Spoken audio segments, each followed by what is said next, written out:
Ben, bonsoir à tous et à ceux qui ont eu le courage de voir cette longue soirée autour de l'amour.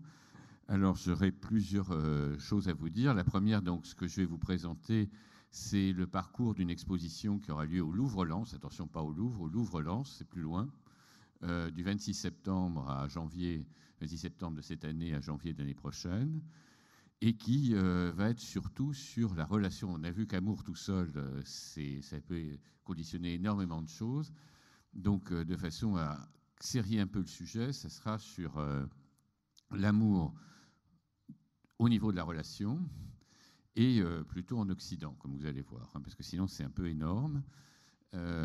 Qu'est-ce que je peux vous dire d'autre? Que j'aime bien faire un récit. Donc, des fois, un récit, ça peut être un peu tiré par les cheveux, mais j'espère que vous ne le trouverez pas trop tiré par les cheveux. Et donc, que mon histoire d'amour commence mal et se termine moins mal. Alors, j'ai des polémiques avec par ma fille qui est féministe, qui me dit je suis trop optimiste, donc ça, on pourra en discuter. Mais en tous les cas, c'est sûr que l'amour en Occident commence mal, à mon avis, et je vais vous le justifier. Et ce qui m'intéresse, effectivement, au moment où on a tout de même, à la fois, on a Quel amour à Marseille, mais on a aussi la grosse histoire de hashtag Balance ton porc. Et ce qui prouve bien qu'il y a, je dirais, un malaise dans la relation amoureuse, quelque part.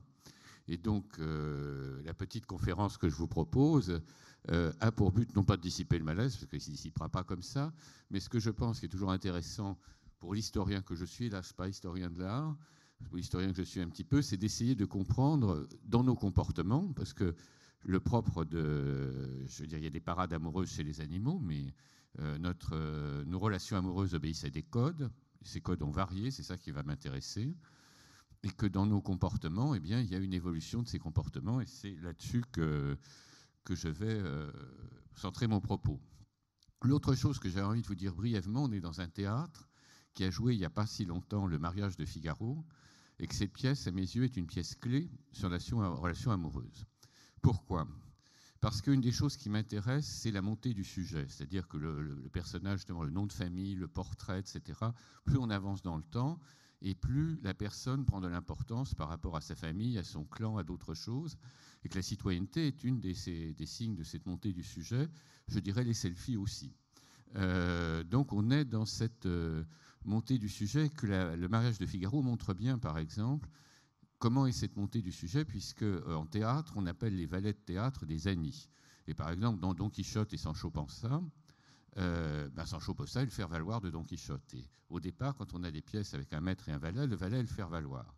Avec la Commedia dell'arte, avec Arlequin, avec Polichinelle, avec Pierrot, le valet va prendre une importance de premier rang par rapport au maître. Avec Molière, on franchit encore dans les fourberies de Scapin une marche en plus, c'est Scapin qui est vraiment au centre de toute l'histoire.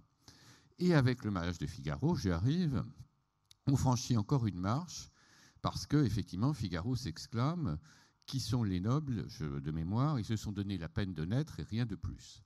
Et quand il s'exclame ça, la révolution n'est plus très loin, et le valet qui aspire à l'égalité sur les planches va bientôt succéder le peuple qui aspire à la citoyenneté dans la vie.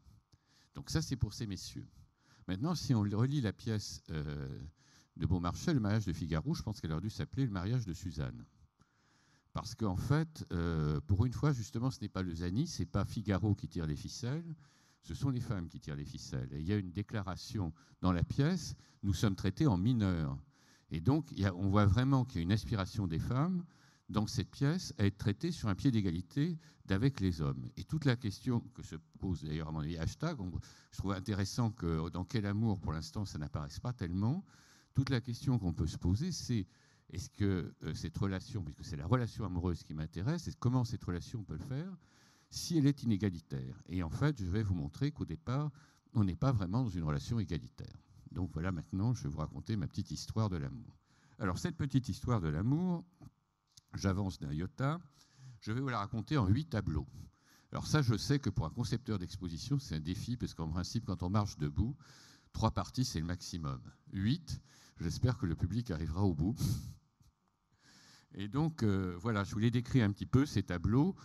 Vous avez un amour éternel, ça c'est l'introduction. C'est simplement, vous allez voir, pour dire que, quels que soient les contextes, on s'est toujours aimé. Voilà, ça, on n'empêchera pas, les règles de la relation amoureuse n'empêcheront pas les gens de s'aimer, ça c'est une chose. L'autre partie, la deuxième partie, donc le premier tableau, ça va être la séduction. On va plus exactement vous parler de la séduction. Sous-titre, la séduction des femmes est dangereuse, vous allez voir. La deuxième partie sera l'adoration. La troisième, la passion. La quatrième, la relation, le plaisir, la fusion, pour arriver aujourd'hui à notre conception de l'amour libre. Alors, je vais vous parler, je suis historien, donc je ne vais pas me refaire, j'ai un sens de la chronologie aigu du coup, mais qui ne doit pas non plus vous aveugler. C'est-à-dire que ce que je vais dire, par exemple, sur la séduction des femmes est dangereuse, s'applique à des choses qui paraissent très anciennes. Mais il y a toujours des gens, on va le voir, qui considèrent que la séduction des femmes est dangereuse et qu'il faut les voiler, qu'il faut s'en protéger, etc.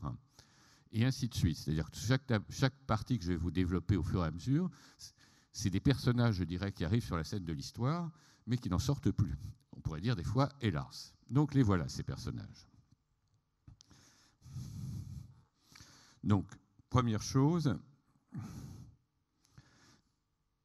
non, c'est pas ça. Oui, j'ai trop vite. Voilà, l'amour éternel. Donc là, cette exposition ouvrira sur... alors, un amour éternel, je vais mettre un point d'interrogation, sans doute, parce qu'effectivement, tout change, y compris l'amour.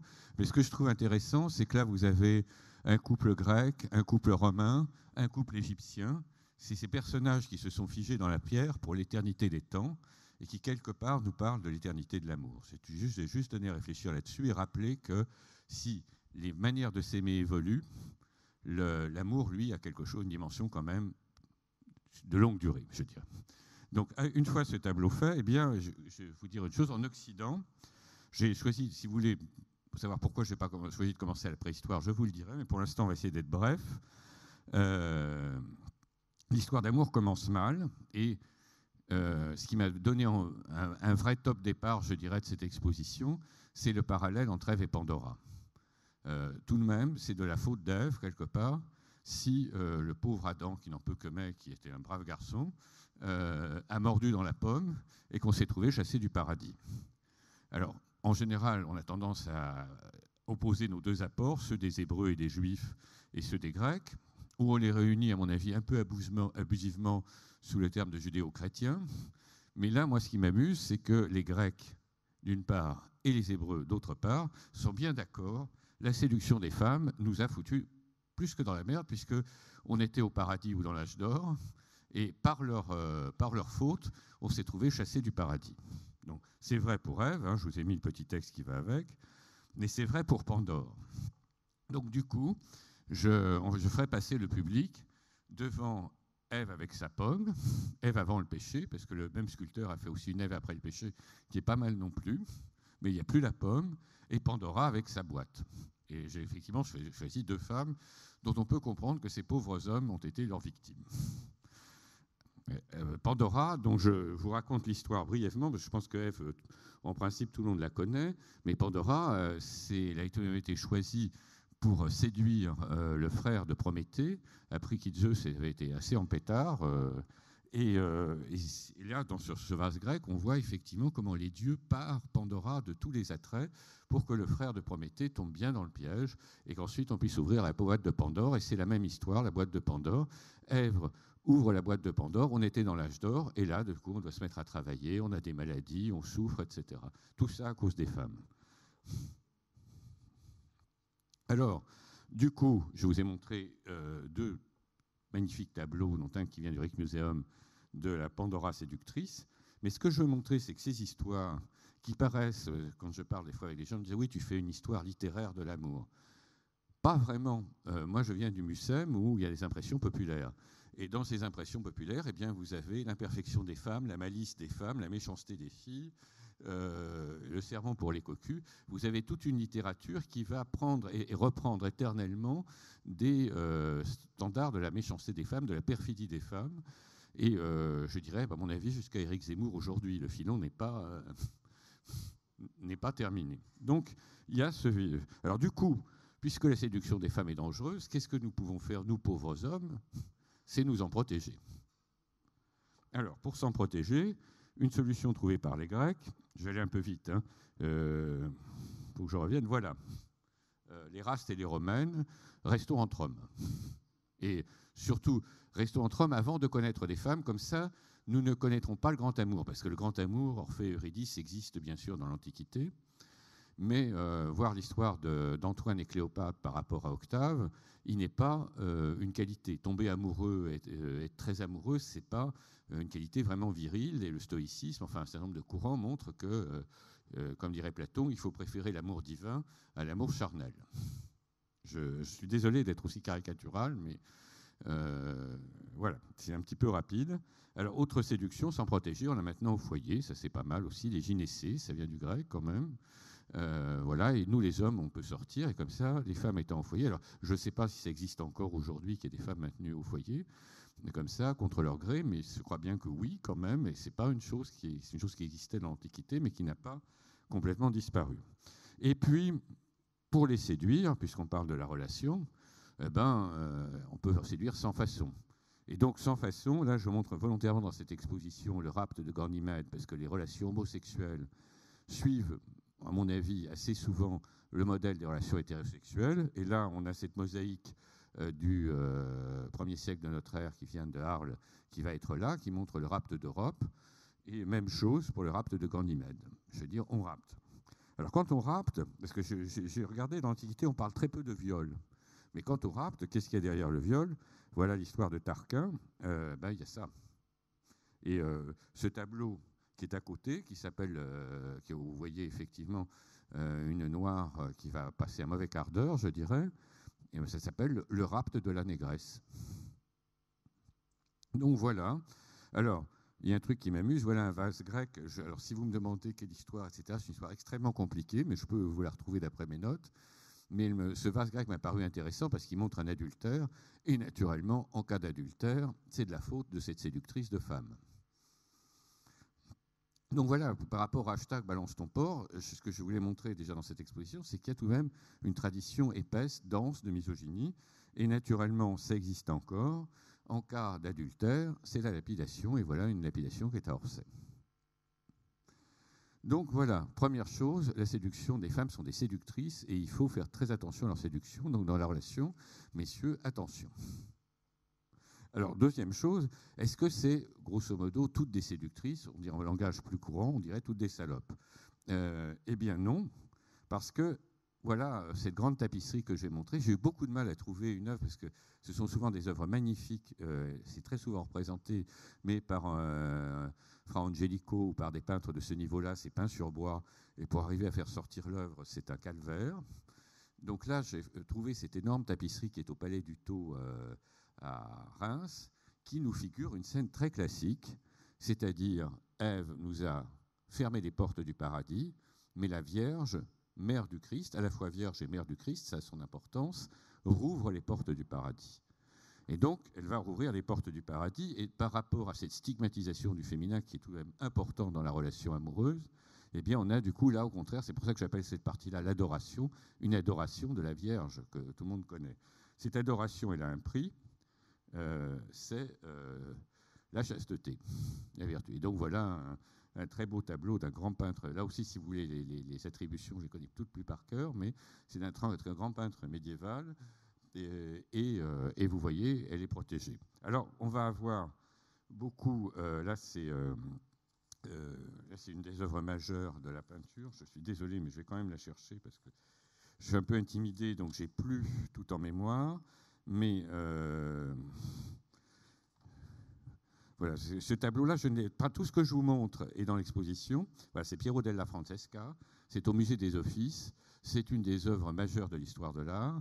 Et qu'est-ce qu'elle nous montre d'un côté? C'est qu'on montre sur beaucoup de cassonnes. Vous savez qu'on offre à la jeune mariée un coffret, et donc qui est souvent peint. Et on va retrouver ça. C'est tout simplement un triomphe de la chasteté.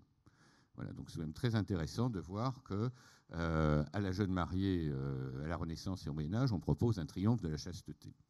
Donc effectivement, la chasteté, elle est représentée, archi-représentée. En plus, c'est une nouvelle aussi qui est médiévale, on la raconte, de Pétrarque, je crois. Et donc, cet éloge de la chasteté, on va le trouver peint régulièrement. Alors du coup, eh bien, l'Église, alors ça ne veut pas dire que le Moyen-Âge est vertueux et qu'on ne fait pas l'amour au Moyen-Âge, bien au contraire, mais on a quand même ce modèle important de rechercher la chasteté, de rechercher la claustration, par exemple, que vraiment le grand amour par excellence est celui pour Dieu et qu'il faut se retirer du monde. On a vu Héloïse et Abélard pour se consacrer entièrement à Dieu. Donc c'est une compensation, c'est qu'effectivement, quand on se consacre complètement à Dieu, on va connaître l'extase. Et tout simplement, les rares peintures avant le 19e siècle et même encore après, où on voit un orgasme féminin, ce sont les peintures d'extase et les voici. Les peintures et les sculptures d'extase. Alors, je progresse et j'y suis. Voilà. Donc là, vous avez plusieurs, par le Caravage, par le Bernin pour la Sainte, par Delacroix pour le petit tableau qui est en haut, plusieurs figures de cette extase. Donc, c'est la compensation. Donc, en fait, ce que je pense arriver à ce moment de l'exposition, c'est-à-dire qu'on a vu une tradition antique qui remonte reprise par le christianisme, reprise par le judaïsme, de stigmatisation de la séductrice. On voit ici, au contraire, une adoration du féminin, donc une réhabilitation du féminin. Mais la personne à qui je présentais une fois l'exposition m'a dit, donc je comprends bien ton propos, toutes des putes sauf maman. Eh bien oui, alors comment on en est sorti ? Alors, on en est sorti, moi je pensais naïvement, grâce à l'Orient, mais ce n'est pas aussi simple. En tous les cas, l'Orient a une histoire d'amour extrêmement importante, hein, qui est antérieure au monde musulman, mais qui va être largement mise en avant dans le monde musulman, celle de Leïla et Majnoun. Majnoun, c'est le fou de Leïla, et si Aragon écrit le fou d'Elsa, c'est en référence au fou de Leïla. Donc, vous avez ces manuscrits magnifiques qui nous racontent l'amour dans le jardin, qui nous racontent l'histoire de Leïla et Majnoun. Et vous aurez même alors là, vous ne voyez rien du tout, donc vous êtes obligé de me croire sur parole, ce magnifique tapis, au centre duquel il y a Leïla et Majnoun, qu'on va retrouver très souvent, et qui, à mon avis, prépare, donc dans cette, vous avez vu que j'ai dit la Passion, le siècle de la Passion. Et la passion, on parlait de la passion amoureuse dans la conférence précédente, la passion, effectivement, au sens chrétien du terme, ça ne se termine pas bien. Hein. Donc, effectivement, c'est le moment de la passion. Mais la passion, c'est après une réhabilitation du féminin par l'adoration, on a une réhabilitation de l'amour à travers la passion.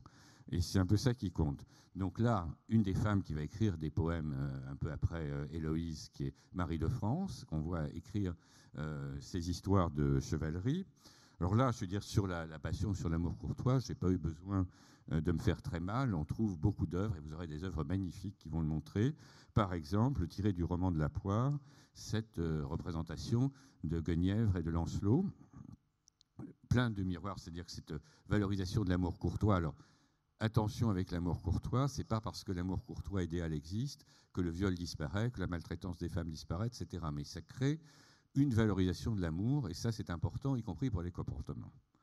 Donc cette valorisation de l'amour, elle va nous donner quelque chose. Alors là, je suis désolé aussi, on voit rien du tout, donc vous êtes obligé de me croire sur parole.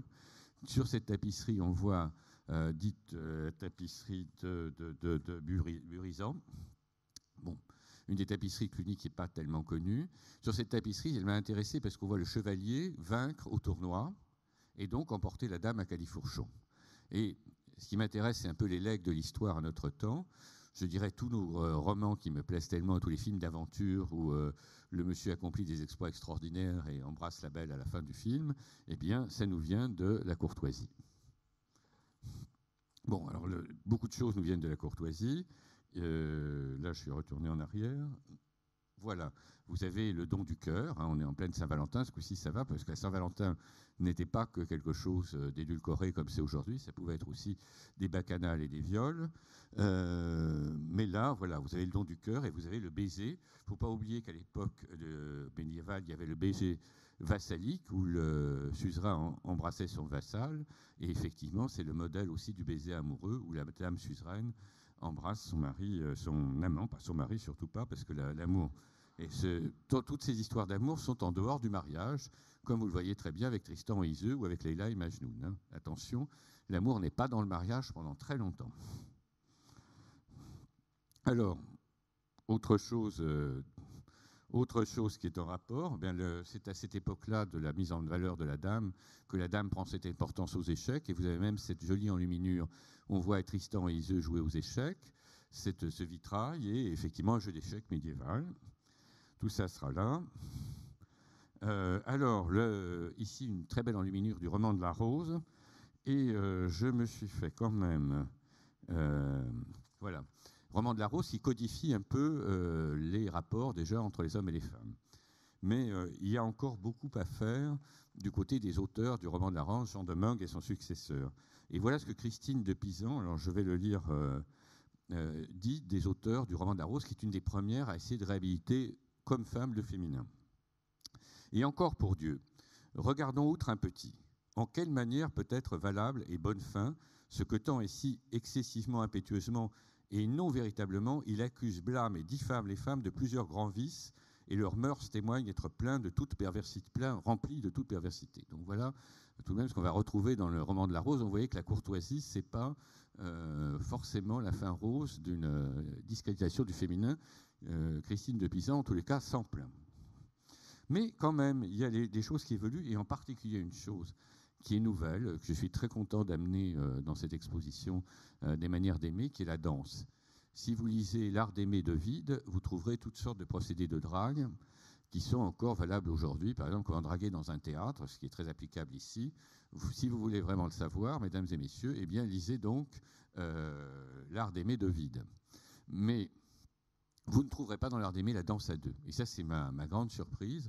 Parce qu'effectivement, en homme du XXe siècle, je considère que d'aller danser est un des moyens, évidemment maintenant il y a Internet, etc., mais enfin était un des moyens importants pour se rencontrer, hommes et femmes. Eh bien, cette danse à deux, elle commence à exister au Moyen-Âge, et là c'est une carole qui est commentée d'ailleurs par...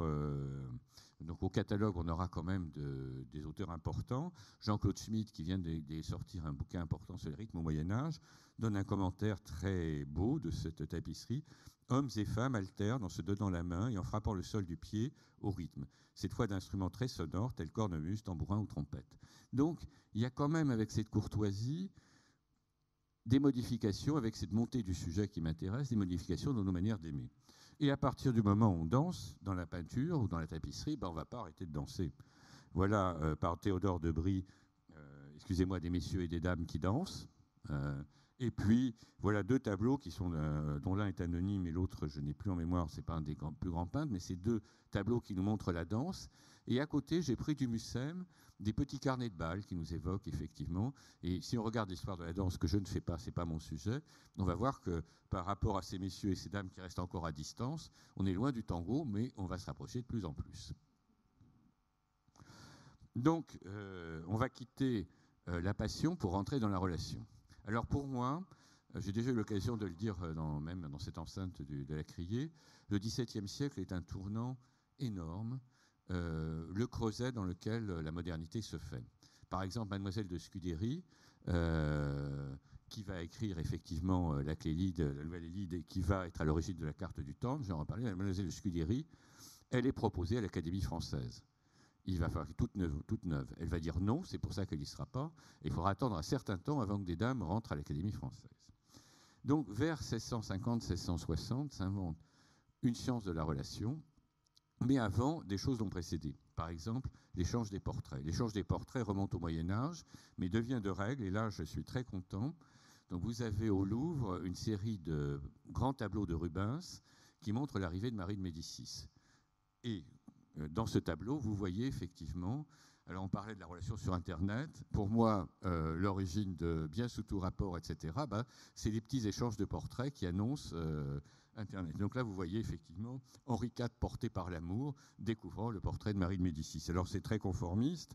Je ne sais pas si certains d'entre vous ont vu les charges des princesses, mais là on voit effectivement Louis XV avec la petite princesse espagnole en haut, et en bas, une scène classique de la dame portant le portrait de son amoureux. Et donc là, du coup, il y a des moments où je me suis fait plaisir en me disant que ça fera plaisir aussi au public. Voilà, plein de petits portraits qui annoncent que moi, je présenterais bien sur un fond d'Internet avec des gens qui se décrivent. Voilà. Donc il y a cet essor, donc il y a la danse, il y a les échanges de portraits. Il y a aussi déjà comme Lastrée dans cette tapisserie, des contes qui remettent en avant le sentiment amoureux.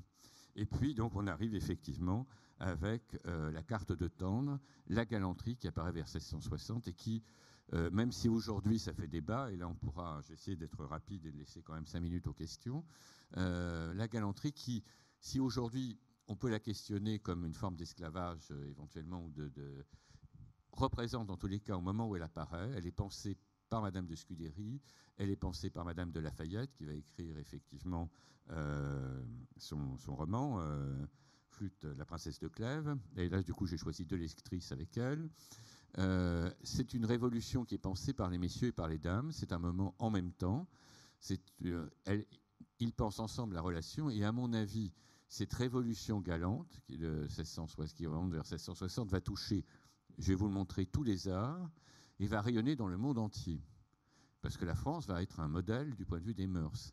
Et si, je pense encore aujourd'hui, Paris est capitale de l'amour dans le monde entier, c'est parce que, à mon avis, c'est allumé il y a 3 siècles ce foyer de la galanterie. Alors, je vais le mettre en avant. Moi, je trouve très important, parce que là, c'est vraiment le moment. Alors, ça ne veut pas dire pour ça que tout va changer d'un seul coup dans toute la société, mais ça change. Et là, c'est vraiment une science de la relation. Et donc là, j'ai choisi des tableaux. Alors, le moment où la galanterie va toucher la peinture, c'est l'embarquement pour Cythère de Watteau en 1717. Je ne l'ai pas, parce qu'il a déjà été présenté. Et donc, je me suis rabattu sur un certain nombre de tableaux qui nous montrent attendre, se rencontrer, converser. Et ce que j'ai voulu montrer à 2 ou 3 reprises avec ce galant écossais et cet officier galant, c'est que les jardins d'amour, c'est que cette galanterie qui touche les hauts cercles de la société n'épargne pas non plus les milieux populaires. Et désormais, les codifications de la relation entre hommes et femmes vont toucher l'ensemble de la société. Alors, on va trouver ça sur les éventails, on va trouver ça, moi je me suis intéressé aux arts de la table, les milieux de table, ces petits personnages de porcelaine, elle est en milieu de table, et le jardin d'amour vient en milieu de table. Donc, on va le trouver là aussi, je vais être un peu rapide. Et puis, j'ai voulu terminer sur un clin d'œil, qui est une réflexion sur les relations hommes-femmes. Eh bien, voilà, dans l'Arbre d'amour, vous avez les dames qui essayent par tous les moyens de faire descendre les messieurs. Voilà. Alors, effectivement, à cet essor de la relation, le mot galant peut vouloir dire se plaire mutuellement, mais aussi la science de plaire. Et ça, c'est comme ça que les libertins vont détourner la chose. Alors, c'est effectivement dans cette exposition, il va y avoir de l'érotisme à cette époque-là. Ça ne veut pas dire qu'il n'y a pas des gauloiseries et des grivoiseries avant, qu'il n'y en aura pas après, mais l'époque libertine est vraiment une époque de science du plaisir. Et ce que je veux montrer là, voilà, dans la première, le plaisir à la lecture, ça commence par la lecture. Vous avez cette lectrice un peu émoustillée, et vous aurez aussi des ouvrages qui viennent de l'enfer de la BN. Vous aurez bien sûr, voilà, là on aura entre autres la petite maîtresse de Louis XV, peinte en comment elle s'appelle, oh là, ça va vraiment pas, par Boucher, une odalisque, voilà, c'est l'odalisque de Boucher qui va venir là, donc quelques tableaux très fameux quand même, qui vont être là. Et parmi ces tableaux fameux, après voir, laisser voir, montrer, exhiber, eh bien le verrou. Alors ce qui me plaît chez Fragonard, et qu'on a pu voir dans l'exposition Fragonard, c'est que Fragonard, c'est à la fois le peintre libertin, mais c'est aussi celui qui annonce la fin de cette exposition avec la fusion, le serment. Et effectivement, le romantisme avec la robe blanche, etc., et la réhabilitation, Ninon de Laclos, les liaisons dangereuses, c'est le moment où on voit que la recherche du plaisir s'essouffle et qu'il y a une remise en cause de cette recherche de plaisir sans sentiment. Et il va y avoir, donc au XIXe siècle, une mise en valeur du sentiment qui va toucher cette fois-ci le mariage, et on va chercher à faire des mariages d'amour. C'est pour ça que je commence avec le serment d'amour de Fragonard, et que je continue avec une robe de mariée, ce tableau de la photo de mariée. Et puis, quelques grandes machines qui nous évoquent Paul et Virginie, Atala, Roméo et Juliette aussi, qui bien sûr sont de Shakespeare, mais vont connaître au XIXe siècle une actualité très forte. Roméo et Juliette, je veux dire, montrés sur la scène comme ici. Bon, on va terminer sur la notion de fusion avec Rodin, et puis je vais terminer cette exposition avec la dernière figure, qui est effectivement autour de Carmen, l'amour est enfant de Bohème qui n'a jamais connu de loi, que vont reprendre les cercles libertaires, et ce fantasme que nous avons, parce que c'est plus un fantasme de l'amour libre. Et comment traiter ça après cette grande exposition ? Eh bien, on terminera, quand on verra effectivement Carmen ou la Carmencita, on entendra cet air de Carmen, et ensuite on aura droit à des chansons. Des chansons sur la liberté de l'amour, avec L'amour est enfant de Bohème, j'ai l'honneur de ne pas te demander ta main aussi. Ou Moi je me balance de Barbara. Voilà des chansons que j'ai proposées qu'on entende à la fin. L'amour libéré des années folles, la liberté des rôles masculins et féminins, je me suis fait tout petit comme un garçon, voilà des chansons qu'on va entendre. Déshabillez-vous, Dr Jekyll and Sister Hyde. La liberté de séduire, alors ça c'est tout de même important parce que les choses ont changé dans les manières d'aimer. Effectivement, faire l'amour était l'aboutissement d'une longue relation au départ, alors qu'aujourd'hui, grâce à la pilule, je dirais, on commence d'abord par faire l'amour et ensuite on voit si on se correspond. Donc c'est un peu changé, quoi. Donc voilà, la liberté de s'aimer, la liberté de séduire qui est très importante. Dans hashtag balance ton porc, à mon avis, ce qui est en cause, ce que disent souvent les hommes, c'est elle était habillée ou elle se montrait d'une façon, elle l'a bien cherché, autrement dit. Hein. Voilà. Or, je pense que le petit bikini, en Harley Davidson pour montrer ses cheveux, ce soir je serai la plus belle, etc., évoque effectivement une liberté revendiquée de séduire sans être pour autant malmenée, je dirais. Et puis, les Amours libres des 60s, donc on terminera en chanson. Et voilà, je vous ai présenté un peu cette petite exposition sur les manières d'aimer.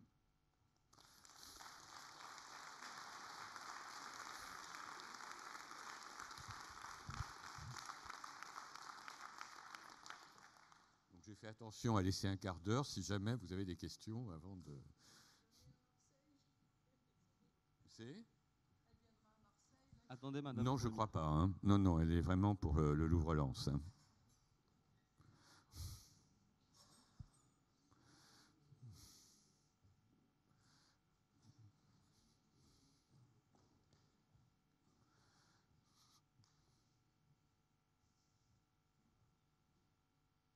Bon. Alors, le jardin d'amour, c'est tout simplement, je pense qu'il fait le premier jardin d'amour, c'est l'âge d'or ou le Gan Eden. C'est-à-dire qu'on a tous gardé la nostalgie de ce jardin, on était innocents. Et mon sentiment, par exemple, c'est quand on va au Club Med ou dans les clubs de vacances, quelque part on retourne en enfance où étaient Adam et Ève, on essaye de retrouver cette innocence. Donc très souvent, le jardin d'amour va devenir l'endroit idéal, on pourra s'aimer.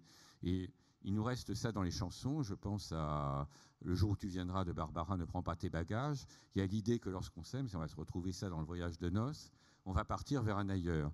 Et quel est cet ailleurs ? Eh bien, c'est ce fameux Éden qu'on a perdu et qu'on va retrouver dans l'embarquement pour Cythère, par exemple. Et donc, très souvent, quand on représente des amoureux, on les représente dans le jardin d'amour.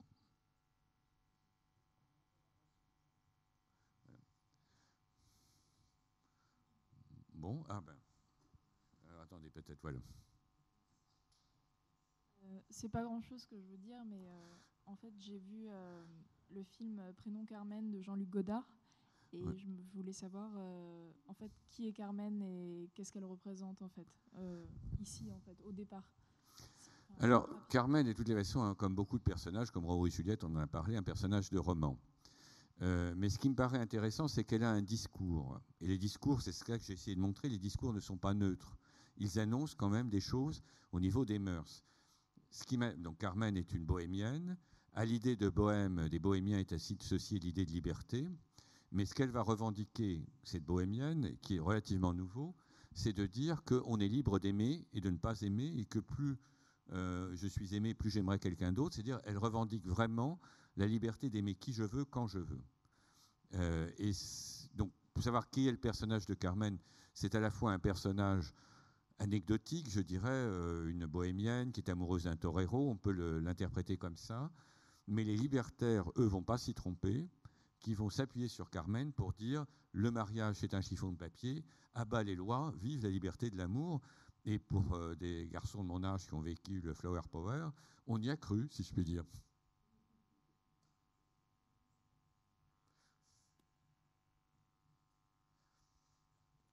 Oui, madame. Voilà, vous avez une question ici. Ah, d'abord. Merci.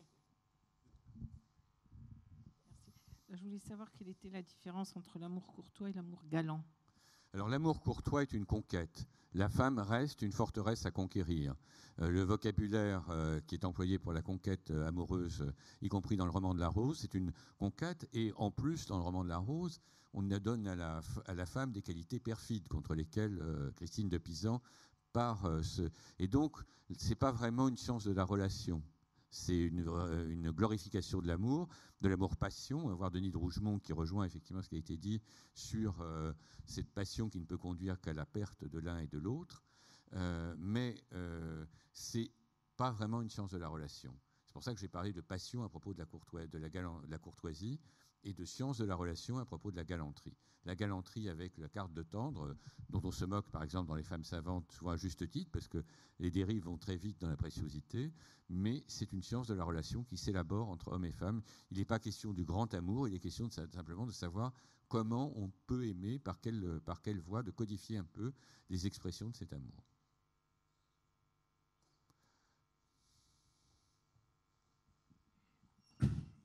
Bien, merci beaucoup.